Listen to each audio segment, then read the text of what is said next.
বিশ্বজুড়ে এখন এক ভয়াবহ যুদ্ধের দামামা। ২৪ ঘন্টার মধ্যেই কি তবে শুরু হতে যাচ্ছে ইরানের ওপর মার্কিন হামলা? একদিকে বিশ্বের সবচাইতে শক্তিশালী সামরিক শক্তি আমেরিকার হুমকি, আর অন্যদিকে নিজের সার্বভৌমত্ব রক্ষায় অটল ইরান। তেহরান ও ওয়াশিংটনের মধ্যকার উত্তেজনা এখন যুদ্ধের চূড়ান্ত পর্যায়ে পৌঁছেছে।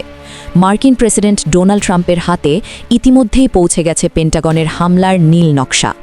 ইরানের পরমাণু প্রকল্প, ব্যালিস্টিক ক্ষেপণাস্ত্র স্থাপনা এবং সাইবার অবকাঠামো সহ গুরুত্বপূর্ণ লক্ষ্যবস্তুগুলোতে যে কোনো সময় আছড়ে পড়তে পারে মার্কিন মিসাইল। লোহিত সাগরে মোতায়েন করা হয়েছে ইউএসএস রুজভেল্ট সহ ৩টি শক্তিশালী মার্কিন যুদ্ধজাহাজ। কাতারের মতো মধ্যপ্রাচ্যের কৌশলগত মার্কিন ঘাঁটিগুলোতে জারি করা হয়েছে সর্বোচ্চ সতর্কতা। এমনকি কূটনৈতিক সব যোগাযোগও এখন সম্পূর্ণ বিচ্ছিন্ন। বাতিল করা হয়েছে ইরানের পররাষ্ট্রমন্ত্রী আব্বাস আরাকচি এবং মার্কিন দূত স্টিভ উইটকফের পূর্বনির্ধারিত বৈঠক।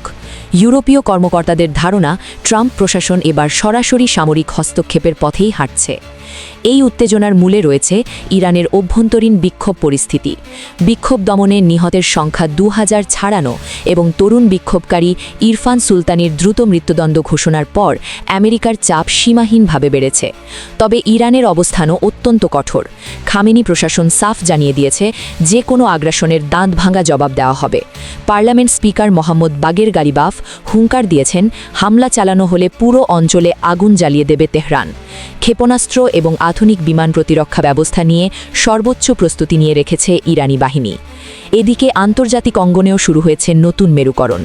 রাশিয়া ও চীন সরাসরি বিদেশি সামরিক হস্তক্ষেপের তীব্র বিরোধিতা করেছে। তুরস্ক সংলাপের আহ্বান জানালেও তেহরান মাথা নত করতে নারাজ। ইরানের স্পষ্ট বার্তা, যুদ্ধ চাপিয়ে দিলে জবাব আসবেই। এখন প্রশ্ন একটাই, আগামী ২৪ ঘণ্টা কি তবে বিশ্ব ইতিহাসের কোনো বড় পরিবর্তনের সাক্ষী হতে যাচ্ছে?